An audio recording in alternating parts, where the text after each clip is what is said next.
Hi hello welcome back to our channel అండి. ముందుగా మన ఛానల్ని ఫస్ట్ ఎవరైతే విజిట్ చేస్తున్నారో వాళ్ళకి స్వాగతం అండి. మన ఛానల్లో కుకింగ్ వీడియోస్ చాలా సింపుల్ వేలో అలాగే క్విక్ రెసిపీస్ అనేవి ఉంటాయి. మీకు కనుక మన ఛానల్ మీద మాత్రం మంచి ఉద్దేశం ఉన్నా సబ్స్క్రైబ్ చేసుకోండి. అలాగే వీడియో మొత్తం చూసేయండి. మీకు నచ్చితే ఈ వీడియో ఒక లైక్ ఇవ్వండి. ఫస్ట్ అయితే ఈరోజు మనం పలావ్ రెసిపీని ఎలా చేయాలో ప్రిపేర్ చేసుకుందాం. ఈ పలావ్ రెసిపీకి ఫస్ట్ ఒక బౌల్ తీసుకున్నానండి. ఆ తర్వాత ఒక చిన్న మెజర్మెంట్ బౌల్ కూడా తీసుకున్నాను. అందులో 1 కప్పు రైస్ తీసుకున్నానండి. అదిను పాత రైస్ ఉంటే కనుక చాలా పొడి పొడిగా వస్తుంది. ఆ రైస్ని మనము 3 సార్లు అయినా వాష్ చేసుకోవాలి. వాష్ చేసుకుంటే వాటర్లో నుంచి చూసినా కూడా లోపల ఉన్న రైస్ అనేది కనబడుతుంది కదా. ఇలా ఉన్న ఈ రైస్ని మనము ఒక 1 అవర్ పాటు సోక్ చేసుకోవాలి. అదేనండి, నానబెట్టుకోవాలి. ఆ తర్వాత స్టవ్ వెలిగించి ఒక కుక్కర్ పెట్టుకోవాలండి. ఆ తర్వాత కొంచెం ఆయిల్ కూడా యాడ్ చేసేసుకోండి. ఆయిల్ తగినంత యాడ్ చేసుకోండి. ఆ తర్వాత అందులో బిర్యానీ దినుసులు ఏవేవి ఉంటాయో అవన్నీ యాడ్ చేసుకోవాలండి.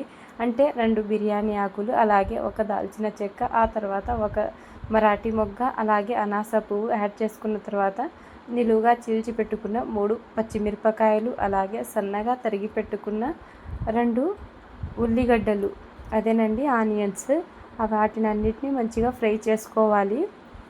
అలా ఫ్రై చేసుకోవాలి, ఖచ్చితంగా ఫ్రై చేస్తూనే ఉండాలి. ఇలా ఫ్రై చేస్తున్నప్పుడే ఒక మంచి అరోమా అనేది ఉంటుంది. ఈ టైంలోనే కొంచెం అల్లం వెల్లుల్లి పేస్ట్ యాడ్ చేసినా కూడా బాగుంటుంది. నేను చిన్నపిల్లల నుంచి పెద్ద పిల్లల వరకు ప్రతి ఒక్కరు తినాలి కాబట్టి ఇలా అల్లం పేస్ట్ని అనేది యాడ్ చేయలేదండి. ఆ తర్వాత 2 టమోటాని తీసుకొని 2 నిలువుగా తరిగి పెట్టుకున్నానండి. వాటిని కూడా యాడ్ చేసుకున్నాను. అవి కూడా మెత్తగా మంచి పేస్ట్ లాగా అయిపోవాలి, టమోటో ముక్కలు కూడా. ఆ తర్వాత 1 కప్పుకి 2 కప్పుల చొప్పున నీళ్ళు అనేది యాడ్ చేయాలండి. ఇంకొంచెం సాఫ్ట్ కోసం, అందులోనూ ఇది కొంచెం కొత్త కుక్కర్ కాబట్టి ఇంకొంచెం పావంతు వాటర్ అనేది యాడ్ చేశాను. అలా వాటర్ కూడా యాడ్ చేసుకున్న తర్వాత వాటర్ బాగా మరుగుతూ ఉంటుంది. అప్పుడు మాత్రమే కొంచెం సాల్ట్ యాడ్ చేసేసుకోవాలి. ఆ తర్వాతనే రైస్లోని వాటర్ అంతా తీసేసి ఆ రైస్ని కూడా ఈ కుక్కర్లో యాడ్ చేసుకోవాలి. అలా యాడ్ చేసుకున్న తర్వాత ఒకసారి కలిపేసుకోవాలండి. ఇప్పుడు ఇందులోకి దీనికి కాంబినేషన్గా మా వారు చికెన్ వండుతున్నారు.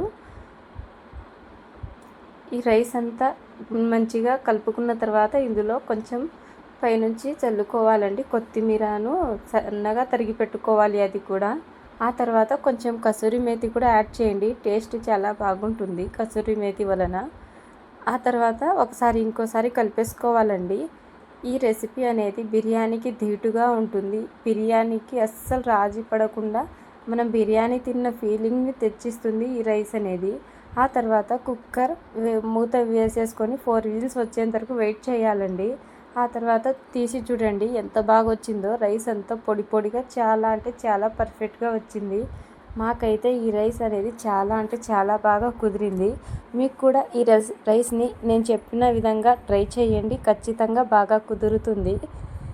ఇంతకీ వీడియో మొత్తం నచ్చితే ఒక చిన్న like and share, subscribe to my channel. తిరిగి మరొక వీడియోలో మళ్ళీ కలుద్దాం. Until then stay tune guys, stay safe. ఈ రెసిపీని వీకెండ్లోనూ అలాగే స్పెషల్ డేస్లోనూ వండుకోవడం వలన ఆ డేకి మీరు న్యాయం చేసినట్టు ఉంటుంది.